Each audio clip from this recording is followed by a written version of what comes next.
Welcome back to another video of Ashes of Creation. Slice Effect is here. I'm going to be going over a couple of different things today.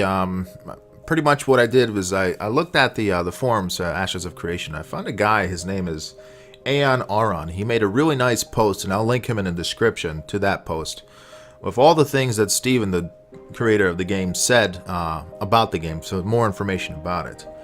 And I'll kind of go over some of the things, and I'll show you guys the screenshots of the conversation Steven had with people to kind of show and give people an idea of what this game is going to be like. I'll go over 4 different topics: character creation, the engine, politics, and world mechanics.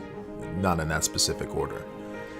If you guys like what you saw, or if you know any new information about those topics, just leave me a comment in the description. And if you like the video, drop a like, man, and subscribe. Alright, let's start with the engine that they're going to be using. The engine that they're going with is the Unreal Engine 4. And there have been a lot of concerns on the forums for this game that, using such a high quality engine, there's no way that the performance is going to be great when you have so many people on the battlefield in an MMORPG. And what Steven says is that out of the box, Unreal Engine is not designed to sustain 100 people battles, but that they're building a back-end support for their network needs and multiplayer mechanics. That the great thing about Unreal Engine 4 is that its graphical fidelity and front end to get an environment up and running and looking beautiful, coupled with the ability to access the engine source code and adapt the parts that they need to adapt. So pretty much they're saying is that the game is going to look really beautiful due to Unreal Engine 4, but they have their own backup codes that they're going to be changing in there to make sure that it runs pretty good with the multiplayer aspect of it. Let's get into character creation. For this part of the video, I took Steve's statements about what your character might look like throughout the entire game, and not just the character creation portion of it. Pretty much he talks about Black Desert Online, and we'll read his quote. He says, "One thing I liked about Black Desert Online is their character creation.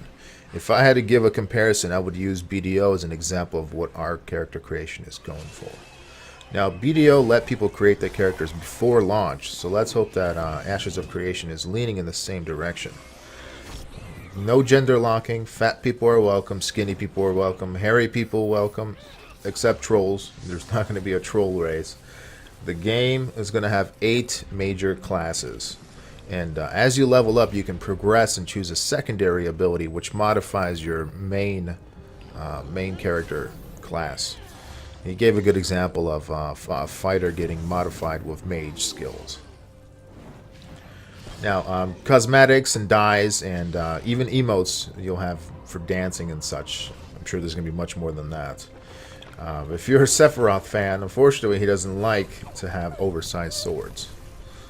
You'll be able to create guild logos in the game and have custom appearance designed by players, whatever that means. Weapon skins and even particle effects on your character or weapons. Kickstarter is actually doing a little, I think the new backing number is 8,000. If 8,000 people back, then everybody's going to have a weapon skin that has a particle effect on it. Oh, and no lollies. Next we have world mechanics. This will include anything from seasons to housing and how they might work. Don't whine if you think something shouldn't be in this topic. As I said, yes, there will be seasons. Pretty much 1 week in the real world will be 1 season in game. And there will be season exclusive events. Not sure if he means real life seasons or in-game seasons though. Time wise, he said 15 minutes is about 1 hour in game, and with a day-night cycle included. He wants to make oceans great again for us, and scare the crap out of us when we are gathering. Dungeons will be unique with traps incorporated into them, and certain classes and tools will be able to disable them. Apparently, climbing will be a feature only some can do. If you die, you will lose experience points and be subject to some kind of punishment. Now, we've read a lot of things about nodes, guilds, and housing, so here are some of the statements from him. You can own 1 type of each house. Some are instanced, some are open worlds, where you can build it yourself. If the node falls, your house could be destroyed by the attackers, but don't worry, your crap goes with you. Since we talked about inventory real quick, he said the inventory space depends on the bag that you wear. Gathering bags, for example, will carry more slots for gatherables, and the higher the level of the bag, the more you can carry. Next topic, let's go to guild mechanics. No matter what size you are, apparently you won't be left out. If you feel like you are, just make an alliance. Steven wants the guild sizes to be around 250, and for there to be some kind of guild skills, and some kind of progression method with the guilds. Nodes wise, he said there will be underground nodes, and you have to go out and discover them. How they level and how they develop depends on the contributors. And when you attack a node, you need to find an objective of your hate and destroy it. Doing so will increase the spawn timer of its defenders, giving the attackers more time to raise their flags and take down the node. Once you destroy it or de-level it, it can't be sieged again for some time. And for the final topic, politics. According to Steven, there won't be a leader, but if you do want to have some sort of influence over the world, you'll have to be part of the dominant council in the area. We haven't seen too much information on councils, but here are a few quotes from Steven about them. A guild will occupy a castle, which means the guild leader will actually have lordship. Apparently castles have 3 nodes attached to them, and the guild members develop those nodes. Sieges will be held on castles every month, and auto sieges will be going on in between. The election process in Ashes of Creation goes like this.